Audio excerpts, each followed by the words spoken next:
hold you near, 'cause you're the only song I want to hear. A melody softly soaring through my atmosphere. Where your soul meets body, where soul meets body, where soul meets body. And I do believe it's true that there are roads left in both of our shoes. But if the silence takes you, then I hope it takes me too. So brothers, I'll hold you near, 'cause you're the only song. That's the super cool dude. A melody softly soaring through my atmosphere. It's got theology of the body written all over it. I'm sure Christopher West would dig it because it's all about where soul meets body, which is sort of the new purpose of marriage, right? We have to divinize the whole thing. It's not just about nature anymore. It's supernature. And that's why we have infinite dignity. My name is John Farrell. Welcome to the Thursday night edition, Feast of St. John the Baptist, of Annulment Proof, the only place on YouTube where marriage gets defined. Of course, Trent Horn got me going there with his Extreme Ops video about Pharisees, and I'm going to try to correct the record and put a little Timothy Gordon in there as well. Hopefully it won't take too long because, well, we'll see how we do. Anyway, let's get Timothy Gordon, or excuse me, let's get Trent Horn on here and respond a little to what he says, because I'm going to tell you right now, the NFP people are the real Pharisees because they are placing extra undue burdens that aren't required in the name of a full gift that's not required. That's the theme. Here we go. Here, boop. Let's go like this. In Matthew chapter 23, Jesus criticized the most righteous religious leaders of his day, saying they hurt people by demanding they follow rules that God never required. Jesus said, they bind heavy burdens, hard to bear, and lay them on men's shoulders. And okay, yeah, like I said, one of the heavy burdens that's hard to bear, you hear people complain about NFP a lot, like those guys at Uncharted Catholic. Man, on that, every other day is NFP super hard because, like I said, that whole total gift of self, that is not Catholic. That is the Protestant definition of marriage designed to justify not getting pregnant, aka family planning. Sorry. In the world of online Catholicism, there are loud voices that also bind heavy burdens upon the faithful, burdens that the church does not require. So in today's episode, I'm going to focus on the danger of what I call Catholic fundamentalism. Now, I don't like a similar term that often comes up in these contexts, radical traditionalism. That's because there's nothing wrong with being traditional or preferring more traditional forms of liturgy or devotions. There's also nothing wrong with wanting to live a more traditional lifestyle. But traditionalism turns into fundamentalism when those good yet optional traditions get imposed on everyone. For example, there's nothing wrong with a family that doesn't use natural family planning or NFP. That's not the greatest and is simply prepared for whatever number of children that proceed from their union, provided they can give those children a dignified life. But it is wrong to demand that everyone live that way and reject natural family planning as being sinful. No, it's not wrong, because increase and multiply is nature. And if you're not going to do that, don't get married. Okay? The woman shall be saved through childbearing. You cannot prohibit what the church permits. So that's the huge urban myth, the big lie that will not die because it's too big to fail, that the church permits NFP. The church does not, cannot, never will, because nature is fixed. The Bible says increase and multiply is nature. It's just straightforward. Okay, what we have now is this new Pharisaical definition of marriage, which has added extra stuff. By the way, the definition of Pharisee or whatever, is man's law, not God's law. We have to do God's law. We don't have to do man's law. And NFP imposes man's law because it says now marriage must be a total gift of self. Baloney. You just have to increase and multiply children. You don't have to increase and multiply love. You don't. Oddly enough, Catholic fundamentalists act like Catholic liberals, but reach the opposite conclusions. For example, on contraception, the far left and the far right say there is no moral difference between contraception and NFP. That's right. The liberals say that we should treat contraception like NFP and say contraception is not sinful. And the far right say that we should treat NFP like contraception, both of them being sinful. Liberals err in permitting what the church prohibits. Liberals err in permitting what the church prohibits. Yes, and that would be NFP, permitting what the church prohibits. The church prohibits the conjugal act for purposes other than procreation. That is prohibited, but that's why NFP is liberal. That's why all the liberals love it, starting with Margaret Sanger. And fundamentalists err in prohibiting what the church permits. Like I said, the church does not permit NFP, and I'll explain why in a minute. I'll nail it down. Both groups fall into error because each rejects what the teaching office, the living magisterium of Christ's church. Yeah, living magisterium, that's sort of code for we can bend and change church teaching, because the magisterium, who wants a dead magisterium? Raise your hand. It's living, just like a living, breathing constitution. No, it's a dead letter. The deposit of faith is what it is. You're not going to add or subtract to it. And obviously, so living magisterium is kind of code for Spirit of Vatican II is cool. Says. And Catholic fundamentalists often exhibit a strange inconsistency on this point. On the one hand, they'll lord the bishops and the pope. Is that it? I think that was all we were going to say for him. Over Protestants and even Eastern Orthodox. Yeah. Okay, so that's it for that NFP and that part. But then I was doing a little digging, a little research on what, because I wanted to talk about sort of the history of contraception in the church and stuff, and I found another Trent Horn video that's just juicy as heck, and I wanted to play a few clips from that. Let's try this, and then I got some show notes we can go through here. Let's see what he says. Let me get it right to the start. Okay, boom. Explain. The traditional view of Catholic sexuality recognizes that sex is for the expression of marital love. I don't know what he's talking about. The traditional view, there is no traditional view. There is a definition of marriage. There's no view, okay? And let's just repeat what he just said. Look at this. Catholic sexuality recognizes that sex is for the expression of marital love. Wrong, Holmes. It's for procreation. It started like the marriage for Tobias and Sarah was valid because it was for procreation alone. That's where it comes from. And it comes from increase and multiply. It isn't just for procreation. I'm interrupting so much. It is just for procreation, primarily, essentially. Even if procreation must be left open and not purposely closed off, because the saints and doctors of the church never condemned older, infertile married couples or younger married couples when the wife is pregnant. Yes, the church did condemn that. Let's check it out real quick. Hold on. Hold the phone, long ears. Just a minute. We'll go like this. All right. Here's where this isn't the church, but this is the saints and the doctors. Those who have intercourse with the pregnant are murderers. Saint Hildegard, doctor of the church. All right. And that is because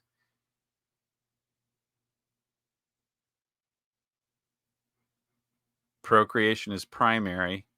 When you're pregnant, there ain't no chance. That's why they say that. The contraception is against the fifth commandment. It's murder to contracept because you are stopping a child from coming into this world. You're stopping conception from happening. That's why it's murder. Okay. Let's go back. Sorry. Here we go. Hang on. Hold on. Okay. Boom. Let's go. Okay. Here. It's never condemned them engaging in the marital act, even if procreation is not possible, because procreation has never been the only end of marriage. Like I just said, procreation always will be the only essential end, the only primary end, the only independent end. You can't have a primary purpose that's dependent. Otherwise, something has to come before it. super obvious. That's why all the non-Catholics can get it, because there's no institutional bias. The marital act is unitive precisely because it involves the full gift of the spouses. Nobody can define unitive. He can't define it. Nobody can. Not even, and Tim Gordon can't either. We'll get there in a minute. Let's just repeat what let's rewind here a little bit. Gift of the spouses, including the gift of their respective fertilities to one another. This is true, full gift of the spouses in the end of marriage. The marital act is unitive precisely because it involves the full gift of the spouses, including the gift of their respective fertilities to one another. Never mind. Let's keep going. And this is true even if that fertility is temporarily absent due to a hormonal cycle, or it is. Let's listen to that. Hang on a second. That's kind of juicy. Whoa. Oh, shoot. What did I do? Just a minute. Okay, here. Hormonal cycle, or it is permanent to a hormonal cycle, gift to the spouses, including the gift of their respective fertilities to one another. And this is true even if that fertility is temporarily absent due to a hormonal cycle, or it is permanently absent due to age or health condition. So yes, he says during the hormonal cycle, the marital act is still available, and St. Thomas Aquinas says otherwise.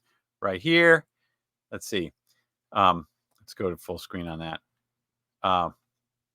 Where did I put it? Hold on. Okay, yeah, here. Okay, so during menstruation, the answer is no, because there is a small window of no fertility. Although pregnancy can happen, it's like he just said, when there's no fertility, it's during the menstrual cycle, and the church does not permit it, unlike what Trent Horn just said. St. Thomas Aquinas, I answer that it was forbidden in the law in the Old Testament to approach a menstruous woman for two reasons: because it's unclean and because harm results from offspring of such intercourse. The reason why harm results is because it is a sin to pursue non-procreation, which there is, even though procreation can happen because the seed lives, there is that window when she does not have any fertility. And when you do that, there's sin, and the wages of sin are death, so they can come out birth defects, all kinds of stuff like that. That's what he's talking about. With regard to the first reason, blah, blah, blah, ceremonial. Okay. Consequently, this precept is binding even in the new law. Now, Timothy Gordon doesn't say that, doesn't believe that. That's what St. Thomas Aquinas says, and that's because procreation is primary, not good of the spouses or mutual love or total gift of self or unity or whatever the heck you want to call it. When a woman is subject to the natural issue of menstruum, she can conceive. Moreover, the said issue lasts a short time, where it is forbidden to approach her. Dig that? Okay. That's because procreation is primary. But when you have unity, the personalistic norm is primary and all that fun stuff, all this goes out the window. All marriage law goes out the window, which is why the sixth precept, observe the marriage laws, is nowhere to be found, because there ain't no more law in marriage anymore. It's Wild West. It's follow your heart. That's the new law of marriage.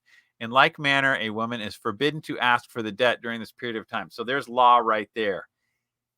You can't ask for the debt because she is not fertile, and the contract is acts open to the generation of children, or suitable for the generation of children. All right. Sorry. Let's go back. Boobity boo. Hang on. Yeah. All right. See, we're almost done. The point is that both spouses give fully of themselves to one another. There's your Pharisee right there. Both spouses, he's saying both spouses must give fully. Super Pharisee, bro. That's human law. That's putting extra burdens on people that God does not require us to carry, which is why everyone gets an annulment who wants one, because no one can qualify for total gift of self. So if it doesn't work out, you're gone. He's gone. She's gone. Whatever. So this is why I say this JP2 boomer unity marriage is dead.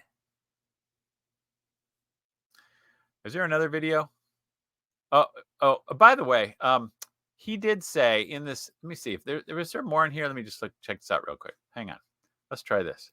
Saying the bishops are the reason Catholicism does not have the doctrinal chaos other groups have.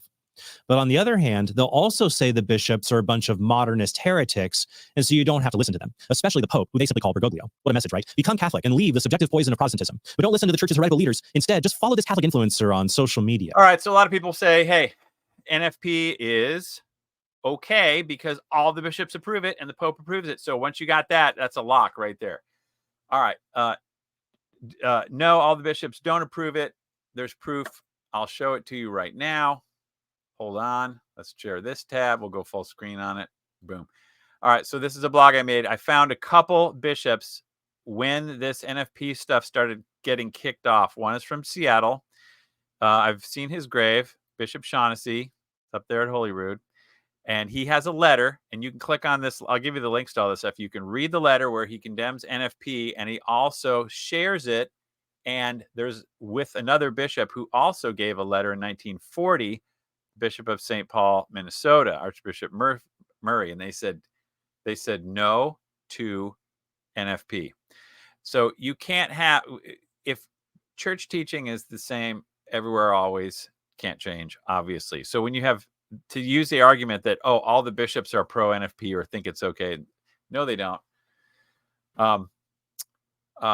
Let's see. Let's go back to, what else should we go back to? Let's check.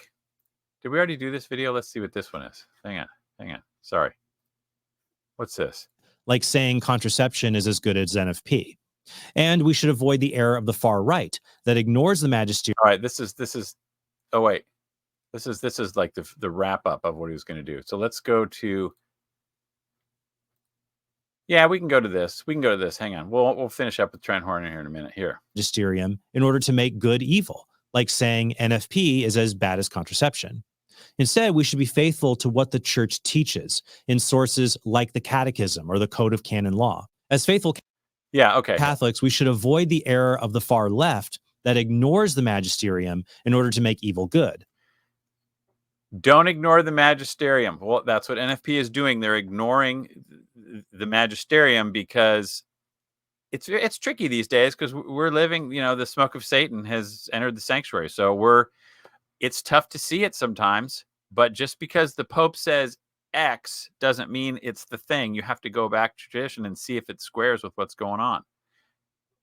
Like saying contraception is as good as NFP. And we should have. Oh, okay. That reminds me of another thing. Well, let's just finish this video. Avoid the error of the far right that ignores the magisterium in order to make good evil, like saying NFP is as bad as contraception. Instead, we should be faithful to. NFP is as good as contraception. All right, hang on a sec. Let's do this. I want to talk about the Birth Control Commission 1966, where he's talking about the liberals who say contraception is just as good as NFP. Okay, here it is. Pontifical Birth Control Commission 1966. According to this majority report, the use of contraceptives should be regarded as an extension of the already accepted cycle method, aka NFP. Duh. That's exactly right.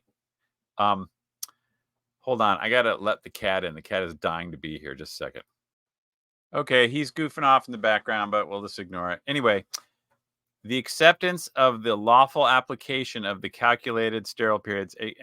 So if you accept NFP for the right purpose, that makes the separation between the sexual act, which is explicitly intended for its reproductive effect, which is intentionally excluded. Therefore, hey, if you can, NFP and AFP rise and fall together. That's essentially the logic, and it's true. Okay. Hold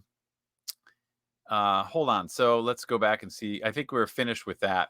While we're on some show notes, let's just go through here. This is a change of subject a little bit, but it's kind of what we were talking about before, because Trent Horn was saying that he was saying about during pregnancy. Okay.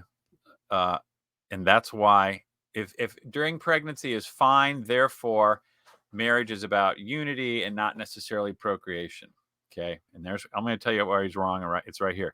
Is it sinful to have marital relations during the pregnancy of a wife? Oh, and by the way, this is going to go into what Timothy Gordon says all about how Casti Connubii. So I'm sort of jumping all over the place, but we do what we can. I'm not getting paid a whole lot here.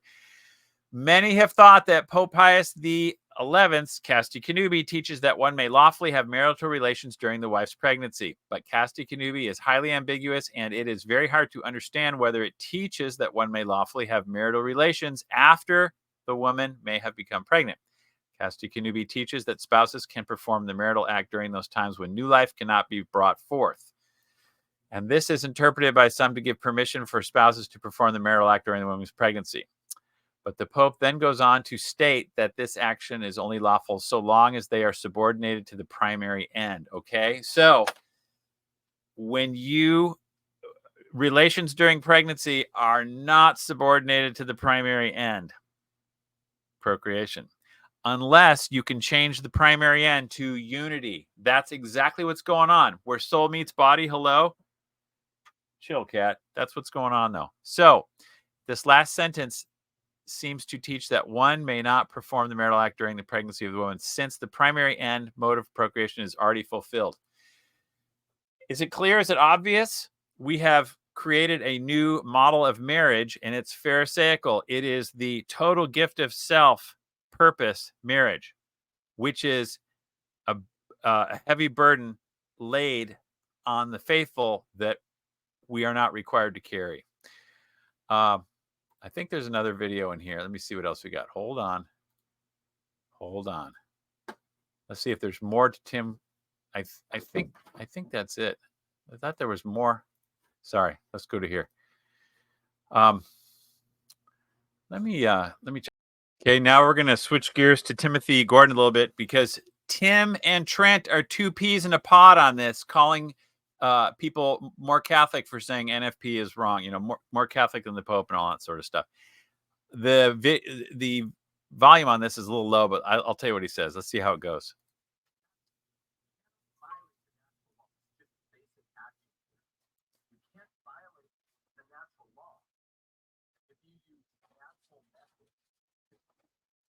He just says you cannot violate the natural law if you use natural methods of conceiving. Okay, NFP is not a natural method of conceiving when you're trying to avoid pregnancy. It's a organic method of not conceiving. That's why it violates natural law.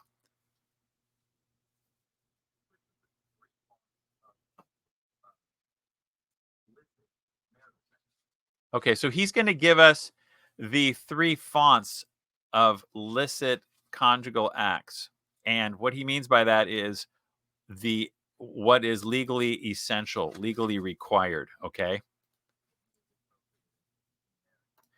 Unitive, procreative in marriage. Okay. A conjugal act must be unitive. We don't know what unitive means. This is the like I said, it's the extra layer that's not in. It's not church teaching that things must be unitive. While I'm on the topic, so people will say Timothy Gordon people will say unitive just means the physical conjugal act. Well, that the conjugal act is what it is. It doesn't have to be unitive. It's like saying a car is a car. Yeah, okay. So a unitive conjugal act would in that case would be redundant. But if they say unitive is, an emotional connection or whatever, that's not required. That's not defined. That can't be essential for those reasons, as well as the Bible just says increase and multiply. You don't have to increase and multiply the emotional connection. You just have to fill the earth with kids. Okay. So this is why he keeps. Okay. Anyway, he's going on about natural law. Like I said, you do violate it when you serve a purpose that's not natural. Using the procreative act to not procreate is unnatural. Why don't we go to, then I got some more videos of him, but let's go to share this tab instead. Okay, hang on a second.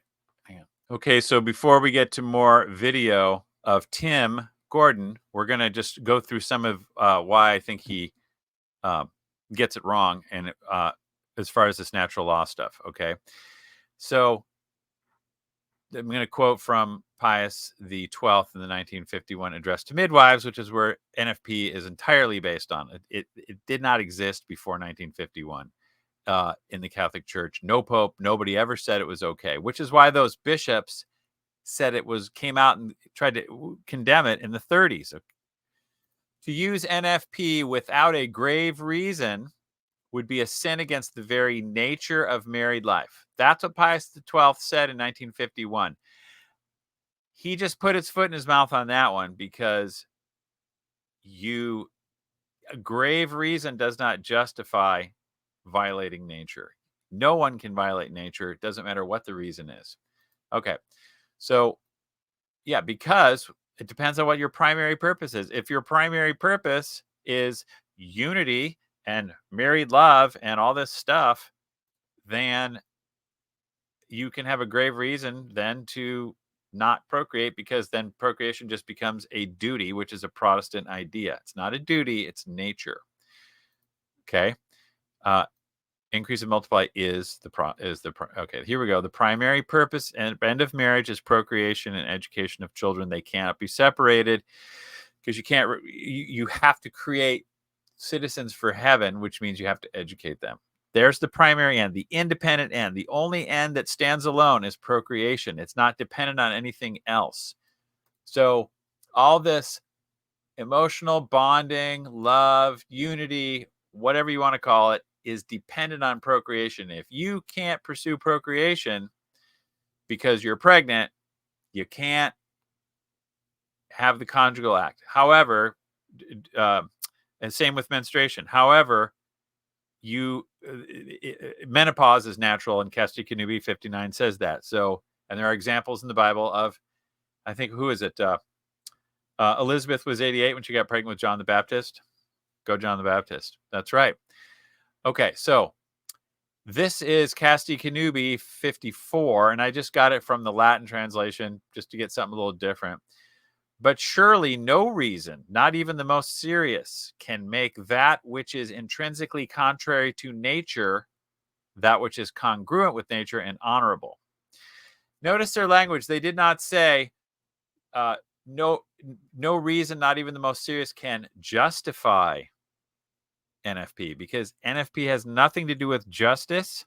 It's all about nature. That's why they said can make which is intrinsically contrary to nature, that which is congruent to nature. They didn't, NFP can never be justified. Justice has zero to do with NFP, because creating babies is not a duty. You don't have to have X number of babies or any babies. You just have to comport with nature when the conjugal act is going on. And nature, okay, here, what is nature? That's a good question.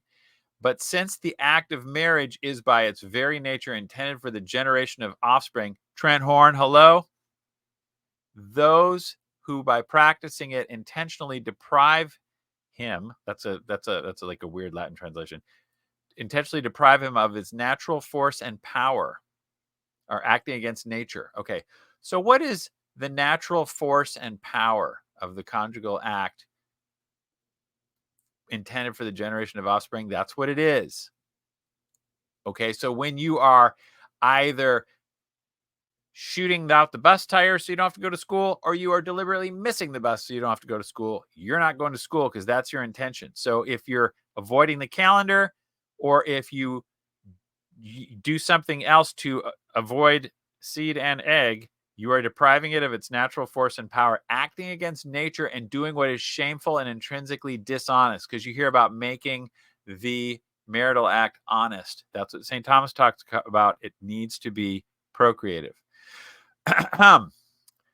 While we're here, let's go to Humanae Vitae 4. Oh, this is something that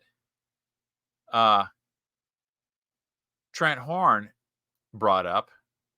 and I hadn't seen this before, but I want to go over it. Here, I'll go back to it. Let's go. Check this out.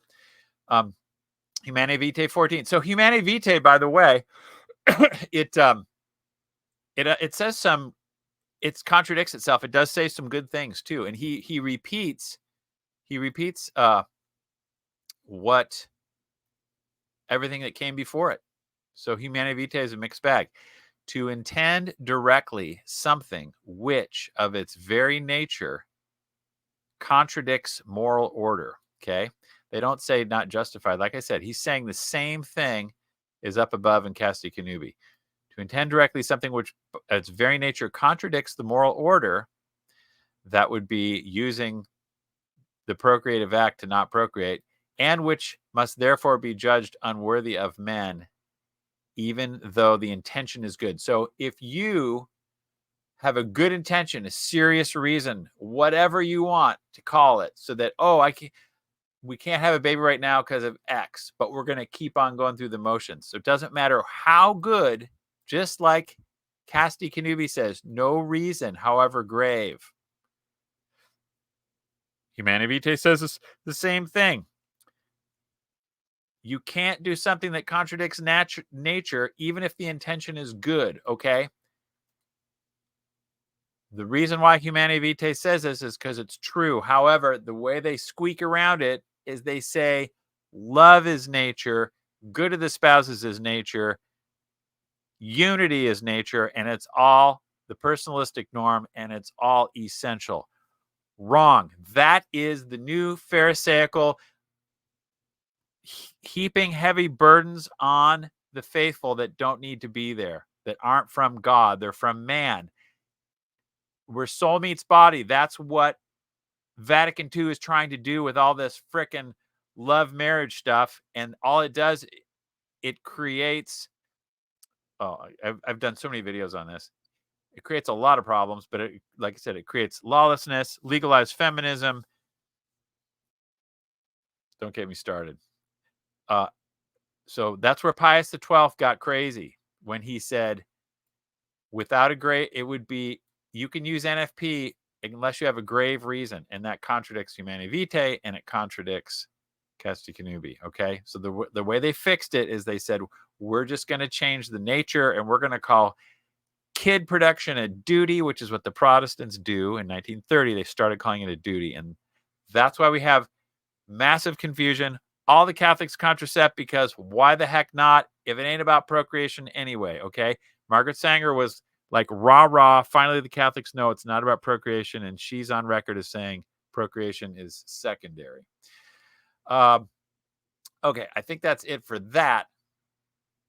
Let us go to Tim Gordon for the rest of his show, shall we? Here, hang on a second. Share this tab instead. All right, we're gonna play a little Tim. Tim, like I said, it's Tim and Trent are two peas in a pod on this. They're both saying the same thing. They're both saying, if you say NFP is wrong, you're being too Catholic, and it's like Pharisee time. Listen up. Pius XII quotes Pius XI. That's how wrong Paglia is. So trads, when they're trying to be holier than, we won't say holier than the Pope, more Catholic than the Pope. We'll say holier than the Magisterium or the natural law. Kind of sounds like Trent Horn, doesn't it? When, quote, trads are trying to be more holier than the Magisterium, or his definition, or Tim's definition of natural law, because he is calling unity natural. Okay. They just confuse everyone, and they enable liars on the radical left in the church, like Paglia. They don't confuse everyone. The confusion entered the room when Pius XII said, for grave reason, you can use NFP. Then the dam was broken when Humanae Vitae and Vatican II started to say that the purpose of marriage is inseparable, procreation, unity is inseparable. No, nothing's primary, and you can't define it. Now we have mass confusion. To continue to lie. That's the ironic part about trads that are like, I want to be extra Catholic. So I say, this is a thing. There's no such thing as NFP. I want to be extra Catholic. And like I said, that's what Trent Horn is complaining about. Tim Gordon's the same because he's an NFP guy. NFP. Oh, I've heard people, Tim, by the way, Timothy Gordon blocked me on Twitter. I wish he would toughen up a little bit and be willing to talk, but I've heard people tell me, Timothy Gordon is really good on everything, but he wimps out on NFP and undercuts his entire Ask Your Husband gig, because if unity is required, then there has to be mutual submission and there has to be no marital debt, because anything that interrupts, quote, unity is verboten. So it turns into a yes, dear, whatever you want situation. Otherwise, you're ruining her right to unity, because that's now a new right, because NFP requires it. There's a timing method where you lessen the probability by still following the rules. And Pius XI and 12 agree about it. Pius XII, 1951, address to midwives, affirmed casti connubii from the previous pontificate. He cites it and also outlined the lyceity, that means you're allowed to, of the use of the matrimonial right. This means the conjugal debt, having relations with your spouse, even during the days of natural sterility. This includes pregnancy. So we already went through that. No, it does not include pregnancy. Just for kicks, we can look at that picture one more time. This one, hang on. Yeah, so Saint Hildegard, doctor of the church, those who have intercourse with the pregnant are murderers because there's no pregnancy possible, and contraception violates the 5th commandment. It's murder. So you are wasting your seed. It's murder. That's why. But this is out the window if unity is number one. Pardon me. Let's go back. See, we'll keep going. This is the teaching of the popes, consistent with the natural law, which precedes even Jesus's incarnation. It does not violate the natural law to have relations, as long as it's within the context of marriage, unitive and procreative. What's unitive, Tim? That is the question. That's basically why he blocked me, because I'm asking him, what is unitive? And if he says unitive is simply the physical coming together, then that is the conjugal act. That's the nature of the act. That's not a purpose. So if the purpose must be procreative, but he's saying the purpose must be unitive. In legal terms, unity just means exclusivity. No, you can't cheat on your spouse. That's all unity means. But they're using unity in a different way. They're saying this interpersonal relationship stuff. Okay, so if you're going to say unity is a purpose that has to exist, that becomes the primary purpose, because anything that makes someone feel bad is illegal in marriage. That's what it means. That's why we have to have, like I said, mutual submission. I'm just repeating myself. Okay, here, let's keep going. You can look those up later. I don't like going here. However, Pius XII presented the warning shared of the use of the matrimonial right. This means the conjugal debt, having relations with your spouse, even during the days of natural sterility. This includes pregnancy. This is the teaching of the popes, consistent with the natural law, which precedes even Jesus's incarnation. It does not violate the natural law to have relations, as long as it's within the context of marriage, unitive and procreative. You can look those up later. I don't like going here. You can look those up later. I don't like going here. Correct. No one does. No one can. Cardinal Burke can't. Your bishop can't. No one can tell us what unitive means. It's a question that's not allowed to be answered. We ain't going there because it has no definition. And if you try to insist that unity, I sound like Dr. Evil. I look like him. If unity must be required, you got nothing. You can't define marriage. Marriage means whatever you want it to mean. That's why we have gay marriage now, because they're all into unity too. And if unity is number one, so Timothy Gordon, as I said, undercuts his own patriarchy, because he's saying the patriarchy is dependent on unity, which means she wears the pants if she wants to assert her right to unity. There you go, Tim. I think that's about it. Anyway, it's been super cool. Do click like and all that fun stuff. And I want you to be sure to give me a hard time in the comments. If I say something you didn't like, that's not right, I'll talk to you as much as you want, because I'm different than anyone else. I don't shy away from anything. And if you got something to say, go ahead, and we'll talk for 6 months if that's what it takes. You know, the Jungle Book was, I think it was written in 1894. And then the Bare Necessities song that came from that, they talk about just use Mother Nature's recipes. It was, in other words, if you just stick with what Mother Nature provides, everything falls into place, and you don't have to worry about this extra burden of unity, like I said.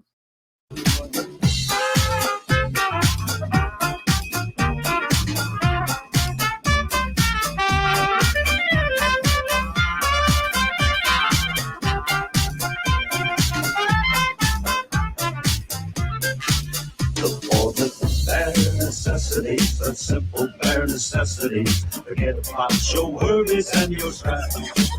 I mean the bare necessities are Mother Nature's recipes that bring the bare necessities of life.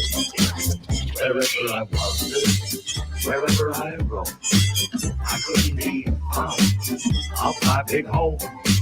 The bees are buzzing in the tree to make some honey just for me. When people come to the rocks and plants and take a glance at the fancy ants, then maybe try a few. The bare necessities of life will come to you.